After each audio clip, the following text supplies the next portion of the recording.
Hi, everybody. I'm Sue Hilliard, and I am here today with Alex Trenoweth, who has written a book called Mirror, Mirror. It's about biopic or biopics, as I sometimes call them, um, films and the portrayers of the subjects of the movies.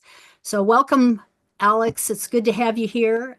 She's going to talk today about another movie that's more recent.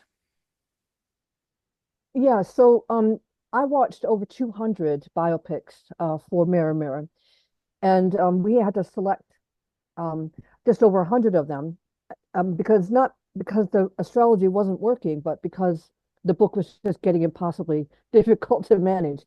If you can imagine, all that data that we had to go through and bigger and bigger. And so we had to remove some books, sorry, some films, even some of my favorite films, we had to move them aside. And then recently I discovered some files with biopics that didn't make it into Mirror Mirror because I had forgotten I'd written them and they were somewhere in the computer. So one of them is What's Love Got to Do with It, with Angela Bassett playing Tina Turner.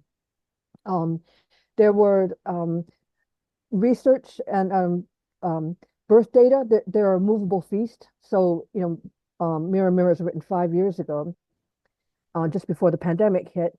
And some of the data in Mirror Mirror is actually no longer as accurate as it was when it first came out. For example, Margot Robbie, who portrayed Tanya Harding in I, Tanya, we now know her time of birth. So we're going to bring out a second edition, which will have, more up-to-date data. So I got to check through all the data. And obviously, biopics keep getting made. So we've had the recent Whitney Houston, which was fantastic. The woman who played Whitney is actually from my neighborhood here in London, from Walthamstow. There's been the Amy Winehouse biopic. Amy Winehouse is one of my very favorite singers. Now, a complete unknown. Now, Bob Dylan is a little bit before my time, so I don't have really any memories of him singing live or being particularly curious about him. My opinion is he doesn't have a particularly great voice, but he's a great lyricist. There's no doubt about that. And he's portrayed by Timothée Chalamet,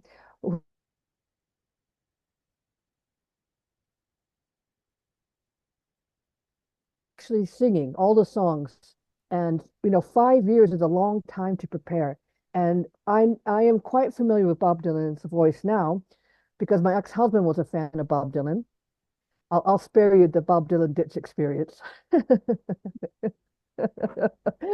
um, no, it's just a funny story. When I was complaining about Bob Dylan, I had a bit of an accident. I fell into a ditch when I was complaining about Bob Dylan, my ex-husband's choice of music. But anyway, so these new biopics are coming out all the time, and it's very interesting to me to look at the history of biopics too. Back in the 1920s and 30s, it was usually only biblical characters that were portrayed. But then the genre started to get more and more popular. We had Mata Hari, we had Big Spiderback. We started to pick up more and more um, speed with how quickly they were coming out. And then, of course, in the 1970s, we had Diana Ross, A Lady Sings the Blues, Billie Holiday. We had Coal Miner's Daughter. Um, we had, the genre really started to expand. And as far as I can see, it looks like the biopics, are more and more and more popular because people want to hear about the lives of these extraordinary people who find themselves in extraordinary situations doing extraordinary things, things that us average people wouldn't be able to do. A lot of the biopics about musicians like Bob Dylan, like Johnny Cash, and other famous singers, it is that they're, because they're on stage all the time, they often turn to substance misuse, because it's just a lot of pressure, being center stage all that time and then having to come off the stage. And Janis Joplin, who's one of my favorite singers, um, said, every night I make love to 10,000 people, but every night I go home alone. So the pressure on celebrities, is quite great. So I've found through doing research that a lot of biopics have Chiron connections and also the north node or south node connections. Because if you think about it, a lot of these people are kind of fated to do these roles of a lifetime. Val Kilmer in The Doors, okay, he was fantastic. I'm also thinking of um, I had one in my mind just a second ago, but um, Joaquin Phoenix playing Johnny Cash in Walk the Line. You know, they are actually singing, and so is Reese Witherspoon, who played June Carter Cash. You know, so these people have this kind of fated quality about them. Oh, I know who I was going to say. Oscar Wilde, played by Stephen Fry. It even says, you know, the role he was born to play, and he was absolutely magnificent um, in Wilde. So it's another good one to watch. But I have some rules just to keep the methodology nice and crisp and clear. In that it has to be the film has to be about a real person. Now, biopics do tend to go off course a little bit sometimes with facts. I didn't let that bother me too much because I'm looking at the people, not really the events around them. Um, I had to have a release date, and the release date is the first time the film is shown, because from that point on, you know, reviews are done, commentaries are being made about them. The film is actually born on its first filming. Even though if you look at a lot of biopics, sometimes it'll be released in Hollywood 1 month, and the next month in time for Christmas, it's released somewhere else. So it's always the first viewing that I look at. Yeah, and I wanted to keep pretty close to conjunctions, oppositions, and squares. Um, I I feel that the harsh aspects force people into doing something, whereas the softer aspects you can tend to like not notice, kind of like nice weather. You don't really realize that the weather is not so good once because it suddenly changes and it's not as comfortable or fun as it once was. So those were basically, oh, and tight orbs. I don't like these big 8 degree orbs. They have to be fairly tight. So, with all that said, let's look at these charts. So So, what degree orb do you use? Two, three? 2 or 3. Yeah. Occasionally, I'll say it's 4, but I'll indicate I've used slightly bigger orb, and it'll be because there might be another planet in the middle of that. So it's Right. three Okay. planets. Okay, but I try to keep it super duper tight where I can. But I do want to comment on a few things about this chart, just because it is just such an interesting combination. I mean, like I say, 5 years preparing for this role, and here he comes. This young guy.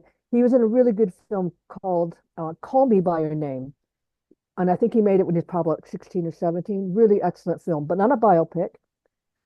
This is his first like really big movie that he's done. And I can't help but be drawn to Bob Dylan's. He's got Pluto conjunct Chiron natally. It's a dissociate um, um, conjunction, but I still think it's quite powerful because I think what Bob Dylan was really good at was he was really good at putting words, sorry, putting emotions into words. Mhm. And his pain often came across, and the pain he brought to our ears too sometimes. But if you look, um, Timothy has Neptune conjunct Uranus opposite to that conjunction of Bob Dylan's. So this whole film kind of chartered that year or two when Bob Dylan was playing at a lot of folk festivals, but he was gearing up towards playing his electric guitar at the end of the film, to show that, he's his own man. And, he's going to do things his way. He's not going to be so influenced by everybody else. Um, then we have a timed chart for Bob Dylan, so we can look at um, where his, his descendant, he spent his life hanging around singers. Woody Guthrie was a huge influence on him. Joan Baez, whose chart we'll look at it in a minute, and Johnny Cash. I mean, all these people, these singers that were around him all the time, hugely influenced his style, his lyrics, and his stage presence. And even if I'm not a particular fan of Bob Dylan,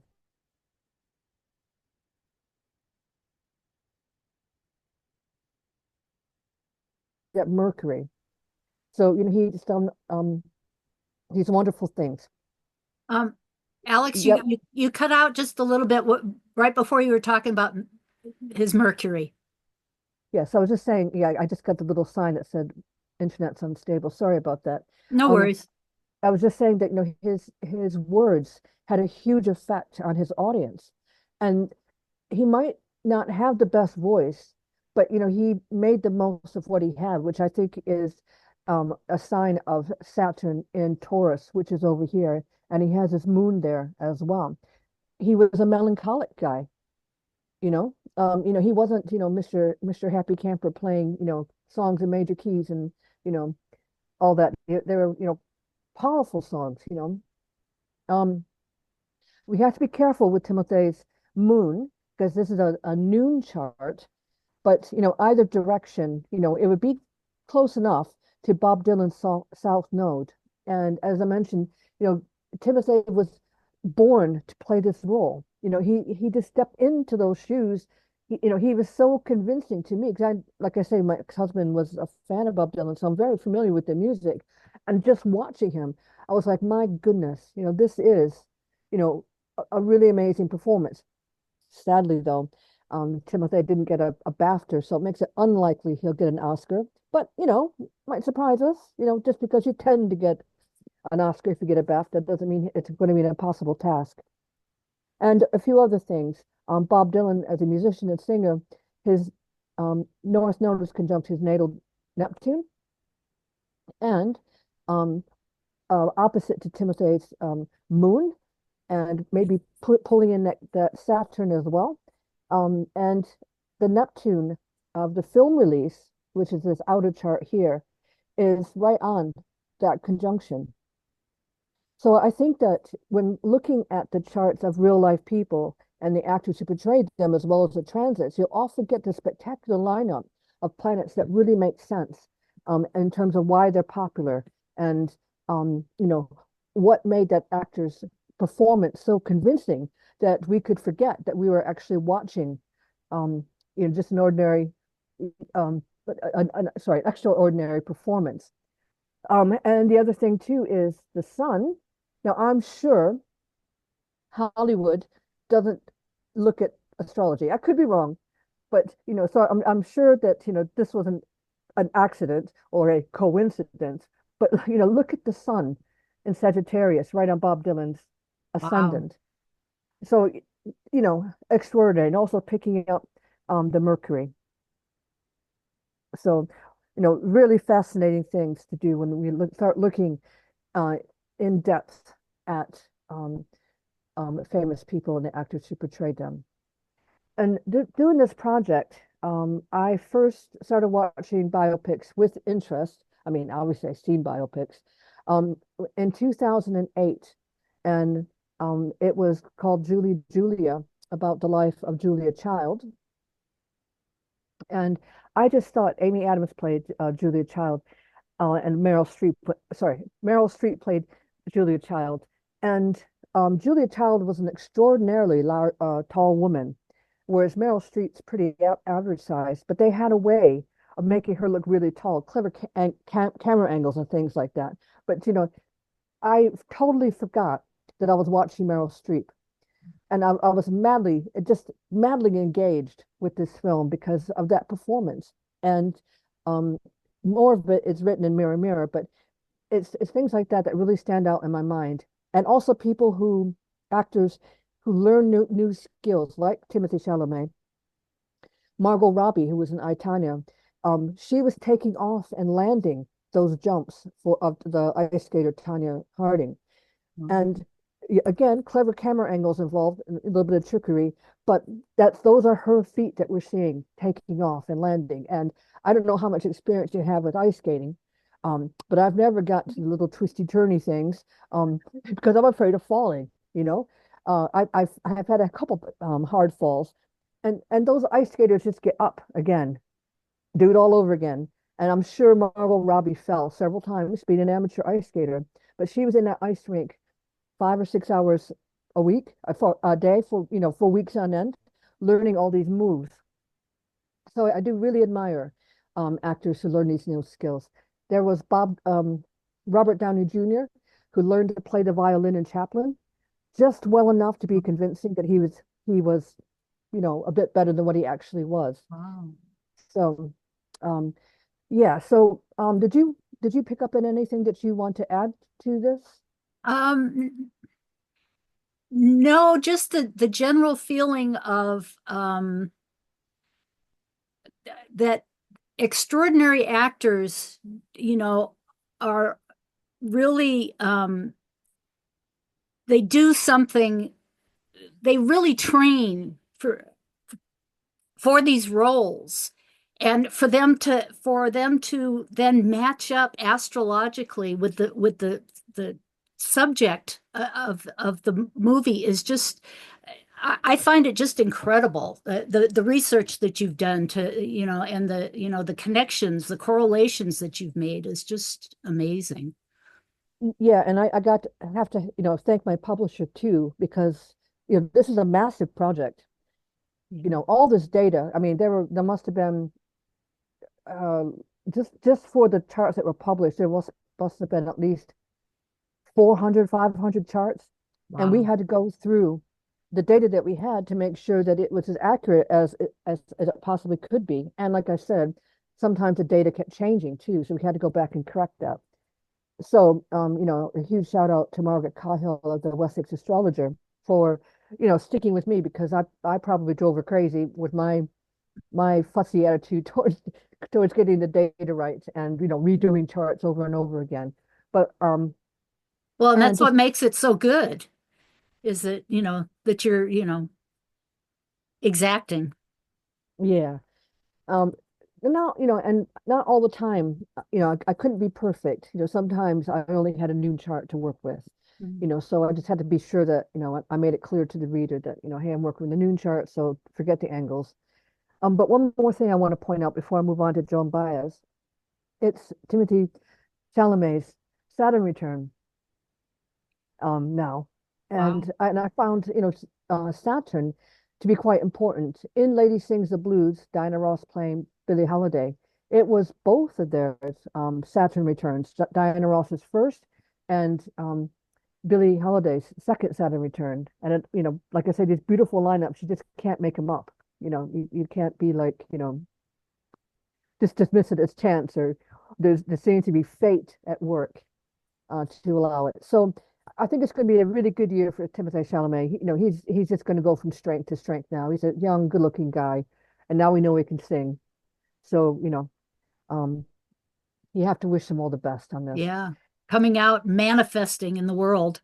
Yep, yep. And I always say that it's the common perception that your Saturn returns have to be a miserable experience. If you understand your Saturn, it can feel like a real sense of achievement and accomplishment. It doesn't have to be miserable. And I'm probably saying this more for my benefit because my Saturn return's coming up. So in a couple months, I hate to say it, my second Saturn return. So, I say that to cover myself. Okay, so let's move into Joan Baez. Now, Joan Baez was Bob Dylan's love interest, and she was played by Monica Barbaro. Now, I'm less familiar with Joan Baez's music than I am Bob Dylan's because my ex-husband wasn't a particular fan of Joan Baez, but we know that she did a lot of protest music. She was somebody that was, constantly trying to make the world a better place through her music.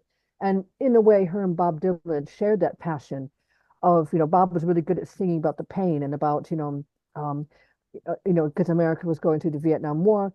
And, so these two were very prominent in protesting against these things that affected the whole entire country.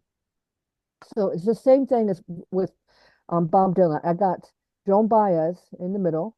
I got the actress who portrayed her on the outside. careful. It's a noon chart. We have to be careful the moon and the angles. And then on the outside, there's the transits. And my eye is immediately drawn to Joan Baez's Sun conjunct Mercury. And you would think, okay, now she's she's a singer. And that seems like it's, even though it's the Sun and Mercury, it seems uncreative. But I think that it comes out with her music having a purpose, a big purpose. And she worked hard to make sure that um, that purpose was clear. She wasn't an ornament, like some singers can be, especially female singers. I'm sorry to say, of the '60s and even in the present times. She was somebody who felt called to make changes. And then we have it kind of echoed over here with Barbara, Barb, sorry, Monica Barbara's Chiron conjunct Jupiter, nice tight orbs. So, this is very much a feeling um, combination. So Monica was, I think, tuned right in to Joan Baez's sense of purpose. And, I think that she used that compassion and that sensitivity to really pull off this portrayal of a singer who was very famous way before she was born. A Saturn cycle before um, she was born. Joan Baez was singing on the stage, and talking about how we need to pull together and love each other, and not stop the war, all those kinds of things that were going on. Now, I mentioned that the nodes are often clearly indicated in the chart, and here we have a pretty good example of that. Joan Baez's nodes are in Aries, 5 degrees, and then the transits of the day the film was released, we have the North Node in Aries right on her nodal axis. Also interesting, we got a noon chart, but I'm not ready to dismiss this yet just because we don't have exact date of birth. Sorry, time of birth. But if we look um, sorry, I lost track of what I was looking at. I was going to say the moons are conjunct, but maybe doesn't make so much of a difference. Venus in Taurus conjunct Joan Baez's Uranus. We have this connection as well. And um, Mars very close, transiting Mars very close to the actress's south node. And there was one more thing that caught my eye a second ago.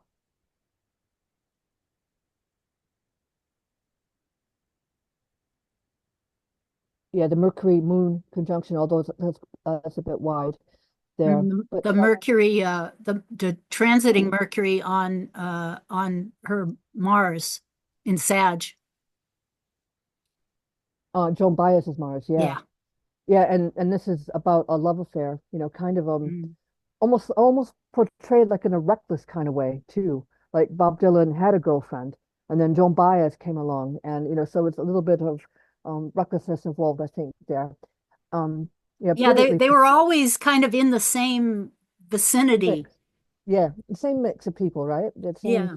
people Yeah. with the same, common interests, and people that, you know, um, just we're always together, and like a group. We're always around each other. Yeah, I watched what Don't Look Back, I think it's called, which was footage of them back in that time.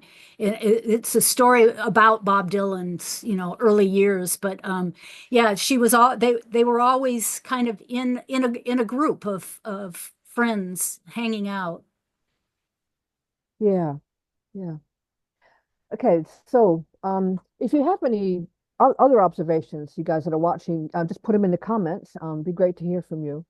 Um, get involved a little bit, practicing your astrology. But the final chart I'm going to look at tonight is Johnny Cash. He was portrayed by Robert Boyd Holbrook, warning a new chart for this guy too. So Johnny Cash, the Man in Black. When I was a little kid, I was mad on Johnny Cash. I remember sitting, in my on a rocking chair, rocking to Johnny's music. I just loved it, and yeah, it's such a great, such a great time in my life. Him and Janis Joplin really stand out in my early memories of the music I really, really enjoyed. And so let's get to the nitty-gritty. I thought that the sun, Robert Boyd Holbrook's son, on Johnny Cash's Neptune was pretty significant. He's singing. Now, I'm not 100% certain that Holbrook sang in his own voice or if it was dubbed or whatever.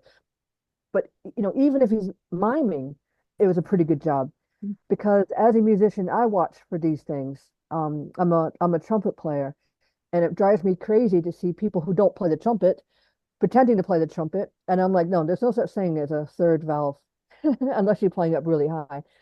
So I really watch very carefully to make sure that I believe them. A really good example of an actor um, who plays a musician really well is Bird. Um, and it was, oh, sorry, the names are escaping me now. But the musician who was pretending to be the saxophone player learned to breathe in time with the musician. He was that good that he could do that convincingly. And I just thought, wow, that's really amazing to put that much effort into doing this. So let's look at this little run of conjunctions.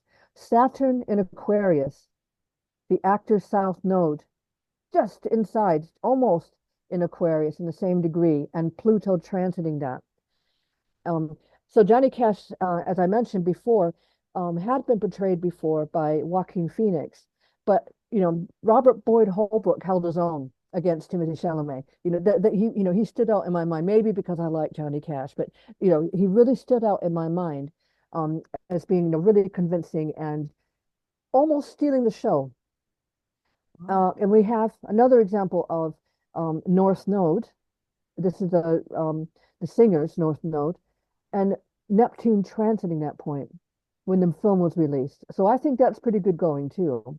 Yeah. Um, we have, and we have Chiron conjunct Uranus. So we have Man in Black, this rebel, and Robert brought this sort of sensitivity to it as well. Sort of understanding the situation that the singer was in, that he was starting to descend into drugs and alcohol. Um, that was really, you know, I think portrayed with sensitivity and understanding. And then we can come over this side of the chart and we see his connections, Mercury, to that south node. So a lot going on in this chart as well in terms of what's happening in this understanding of what they need to do to help convince us that what we're seeing is the real person on screen, or as best as we can and see it and make it convincing to us. Yeah, the connection, the Mercury and Neptune. I mean, the Neptune is kind of the illusion, but also the Mercury of, act, physically doing it and being convincing. I, I Yeah, gotta see this. I haven't seen it yet, so I'm I'm all ready. yeah. I hope I didn't give too much of the plot away. No. But the other point I want to make when I was writing this book too, I mean, I didn't go through every little detail. Like I said, I just kind of stuck to conjunctions aspects. I didn't want to, I thought if I went too far into detail, it would take the fun away. So that's why I had my methodology, tight methodology, but not too big and too complicated. But one thing I invite people to do is, to look at the chart of somebody that you admire and try to figure out what it is about that person that makes them attractive to you, or allows you to connect to them, because my Saturn is on Johnny Cash's North Node, the final degrees of Saturn. And like I said, from an early age, I felt that I had a connection to Johnny Cash. Um, and there were a few other things in there too. But think about that too, because this is such a rich topic, and it's it's really something that a beginning astrologer can cut their teeth on. It's not sun sign stuff, but it's that expansive thing that I so much enjoy about astrology. It really does suck you down the rabbit hole. and to look at things in a completely different way. And, to see astrology as something beyond the simplicity of sun signs. Not that I'm down on sun signs. I'm just saying, astrology is more complicated than that. And, you and I have been at it for, quite a long time. And, you know,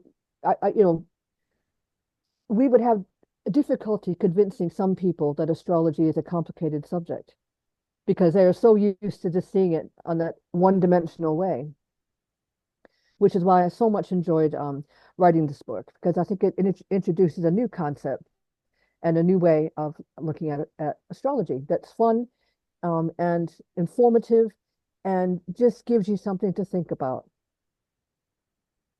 So when you revise the book, are you going to add charts? Are you going to just revise what's already there? I'm going to add a lot of new stuff. So it actually it's like volume two, but also addressing the fact that some things have changed from the first volume. Um, yeah, so that's pretty much my where I'm at, with this, and um, just trying to keep the database going.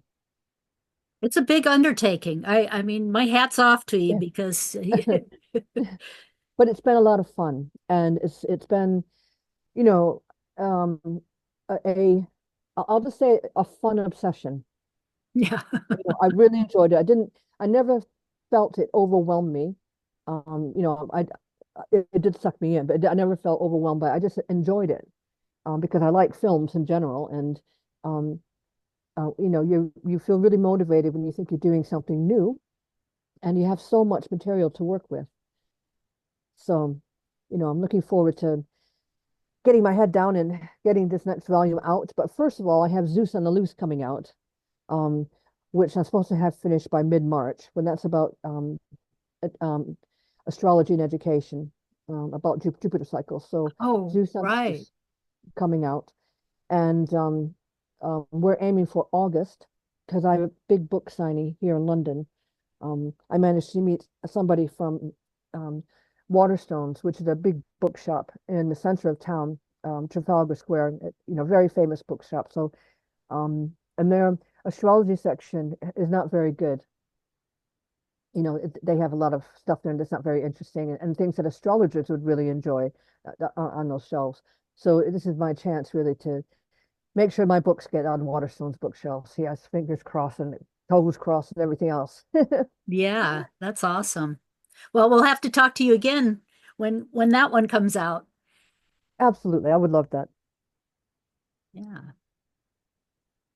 Well, this has Okay, been fun. I always great. enjoy listening to you and to your research and the there's one question that I have or one point that I want to make and you talked about a couple of the charts were noon charts and I just have this theory that a person that is in the spotlight kind of reflects a noon chart because that Mm. noon chart puts the sun up, at the top of the chart. What do you think about that?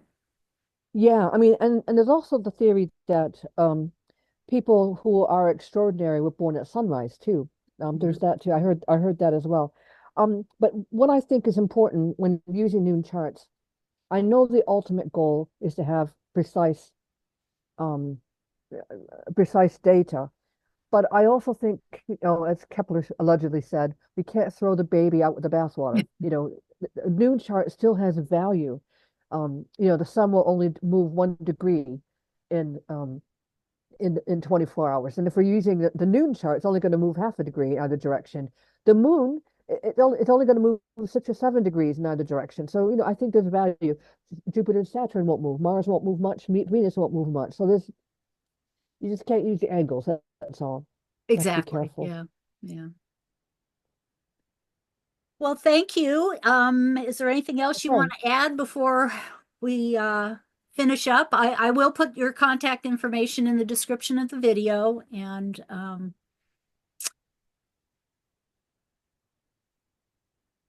No, I think, we don't want to overwhelm everybody. yeah. Yeah, we can Uh, always do it again. yeah, that's right. We'll just take one step at a time. Yeah, very good. Well, thank you, Alex. Thank you, Sue. Thank you very much.